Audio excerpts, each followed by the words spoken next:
cette courte vidéo pour eh bien, parler effectivement que si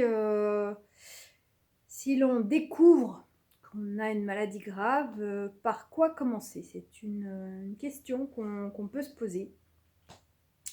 Voilà. Donc évidemment, j'ai envie de dire à chaque stade de la maladie, pour ma part, j'ai envie de dire, il y a comprendre, comprendre. Il y a à soigner, à accompagner le processus de soin et s'occuper de soi et accompagner la phase d'après. Donc, j'ai envie de dire, c'est vraiment au jour le jour. Et dans chacune de ces phases, il y a également à faire attention à son alimentation, à adapter en fonction de la phase. Donc, en période de chimio, selon les réactions, on peut avoir besoin de manger ou pas. Mais donc, quand on a passé cette phase de chimio, de radiothérapie, etc., on va dire donc, on a eu une prise de produits chimiques que le corps a absorbés d'une manière plus ou moins acceptable. Il faudrait voir un peu plus avec les médecins ou les naturopathes la manière dont ça se traduit, comment ça se traduit dans le corps. Mais j'ai envie de dire, quand on sort de cette période de chimio, il y a une période où il faut se laisser tranquille, se foutre la paix. Hein, ça, ouais. Alors, si on a envie de manger, eh bien, on mange. Il faut quand même toujours garder à l'esprit que si on a eu le cancer, c'est qu'à un moment ou un autre, notre corps s'est trouvé dans un état de grande toxicité, au point qu'il arrive à traduire cette toxicité par une maladie qui s'inscrit dans le cancer. Donc là, ok, on met de la chimie pour aller débusquer le truc, voilà. Si en plus par-dessus on mange beaucoup, on vient toujours encrasser un petit peu les tuyaux. Donc voilà, moi à un moment donné, mon corps m'a dit de manière spontanée de pas manger pendant quelques jours, ou alors de manger, mais à chaque fois, tout d'un coup, c'était pendant une demi-journée, ben oui, il fallait peut-être juste boire de l'eau, des tisanes, parce que la seule chose que j'ai envie de dire de conseiller après ça, c'est de boire, s'hydrater régulièrement. Pas forcément dans des grosses quantités, il ne faut pas non plus tout surcharger dans les tuyauteries. J'ai envie de dire, faut toujours rester progressif. Donc, s'hydrater régulièrement dès le matin, le midi, le soir. Pour aider la détox, on est censé faire le matin donc dans une cuillère de jus de citron avec une petite cuillère d'huile d'olive et un petit peu de bicarbonate pour aider je crois que c'est enlever l'acide, enfin à revenir dans quelque chose au niveau de l'intestin pour que ça redevienne, je ne trouve plus mes mots. Bon bref, pour un pH basique ou un pH alcalin, voilà, pour remettre ça au bon niveau. Voilà, j'ai envie de dire, si vous avez autour de vous de très bons thérapeutes, énergéticiens, magnétiseurs, c'est bien d'aller les voir soit après ou quelque temps après une chimio, ou alors une fois que vous avez fini cette phase-là, parce qu'ils vont aider à ce que ça s'évacue plus vite énergétiquement du corps, et que il y a quand même des métaux lourds, il y a quand même des choses comme ça. Si on peut aider à évacuer ça, c'est pas mal. L'autre manière, je pense, c'est l'acupuncture. Voilà. Et une fois qu'on a donc qu'on s'est bien hydraté, J'ai envie de dire, n'oublions pas que dans le fait de s'hydrater, il y a plus que cela. Je suis absolument persuadée que l'énergie de l'eau, que l'eau elle-même est une intelligence. Il n'y a qu'à chercher les travaux du savant. Évidemment, je n'ai plus aucun mot aujourd'hui. Enfin, bon, je vous mettrai une vidéo exprès. Et donc, j'ai fait toute une recherche là-dessus il y a quelques années, mais il se trouve que spontanément, ça s'est fait pendant mon processus de guérison par le cancer. Je me suis carrément écrit un mandala de guérison. J'ai été poser mon verre d'eau dessus très régulièrement. Voilà, je laissais 1 heure tranquillement. Et quand j'ai bu cette eau à chaque fois, c'était pour, voilà, pour remercier cette intelligence de l'eau qui va venir baigner l'ensemble de toutes mes cellules et quelque part participer à ce travail d'hydratation de l'ensemble de mes cellules par quelque chose de sain. Bien sûr que si on a une eau non polluée, c'est extrêmement sain, et si on boit, je sais pas moi, une eau de source ou quelque chose comme ça, c'est parfait. Donc voilà, l'eau, éventuellement se décharger pour récupérer, donc énergéticien, magnétiseur, acupuncteur aussi, parce que c'est pareil, ça vient travailler sur les méridiens et tout ça.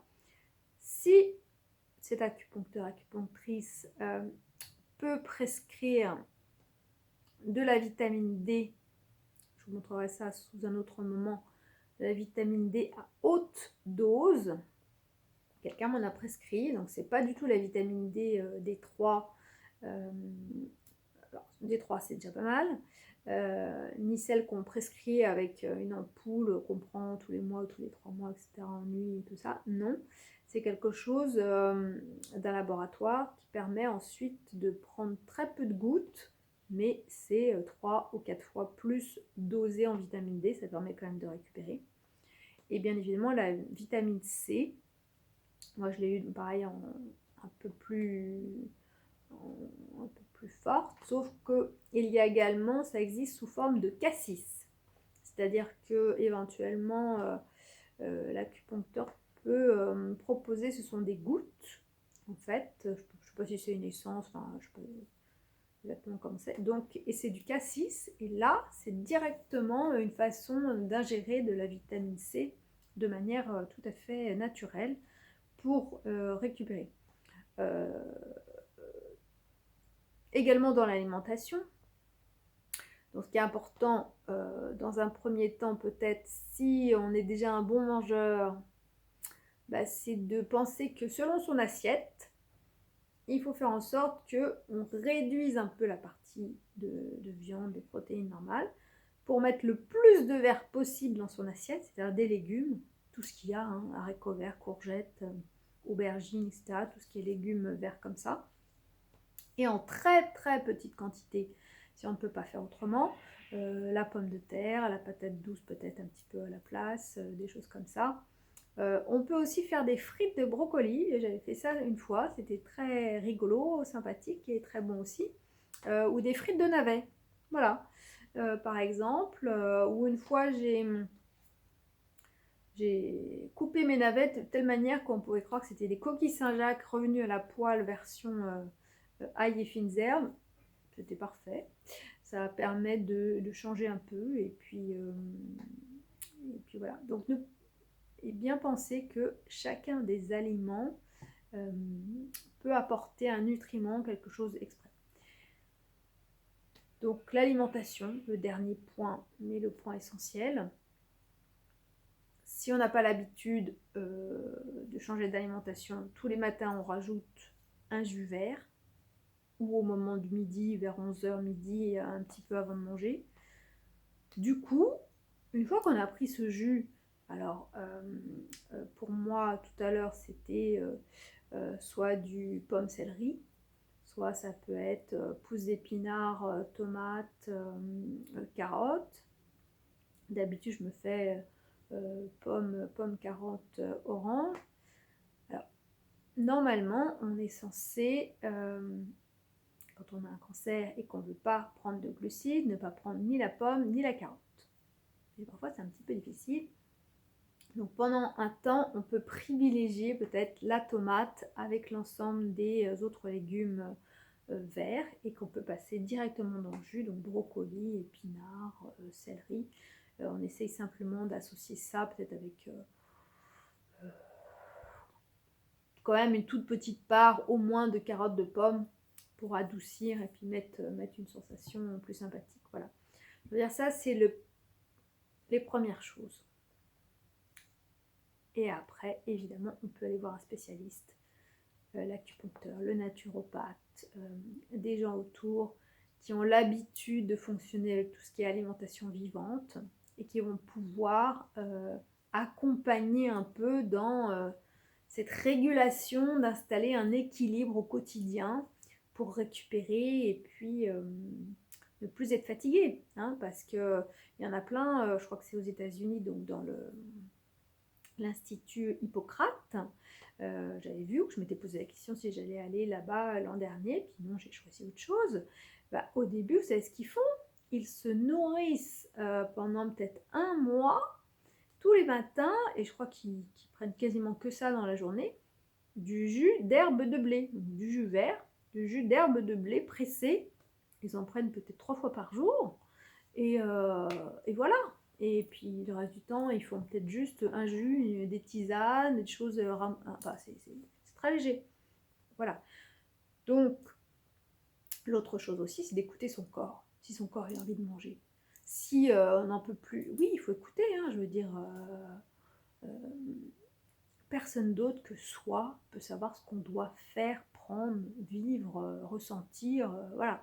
Le ressenti du corps, il est là pour nous indiquer des choses.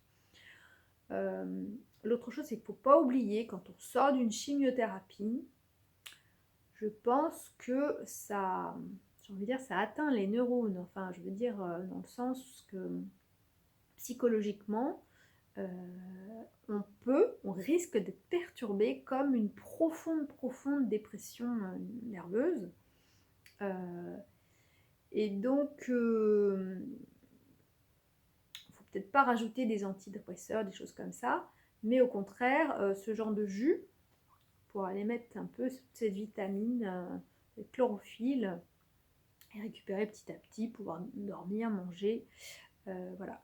L'autre phase qui est essentielle, et j'en ai pas parlé, c'est la respiration. Tous les matins, matin, midi, soir, 3 profondes respirations, pas des petites respirations où on respire parce qu'on est tellement fatigué qu'on n'arrive plus. Non, on prend le temps, on se lève de son lit, on prend le temps de s'asseoir déjà le long de ses oreillers. On respire profondément jusqu'au point de pousser les poumons. Là. Vraiment, c'est... Et puis progressivement, on essaye de se tenir un peu plus droit. Donc on essaye de pousser un peu les poumons, on se tient un peu plus droit, on pousse les poumons, etc. Et puis après, on arrive à s'asseoir sur son lit. Et on recommence jusqu'à le temps d'avoir l'impression de se déplier. Et puis pareil, pour pousser et puis pour se lever, voilà, pareil. On respire 3 grandes respirations. Ça peut être, c'est pas compliqué, 3 fois au niveau de la poitrine, 3 fois au niveau du ventre, profondément. Et après, on reprend une profonde respiration avec les deux, le ventre, jusqu'à faire monter au niveau, voilà, pas en montant pas les épaules, mais bien en restant décontracté. Et on essaye de se détendre le plus possible, de faire circuler le souffle. Et voilà, et de garder une forme de détente. Voilà, peut-être de regarder un film tranquille, un film qui donne envie de rire. Et si on a envie de dormir, on dort. Voilà. Faut écouter l'intelligence du corps. Hein. Voilà, et puis surtout, bon courage. Voilà. Bonne journée.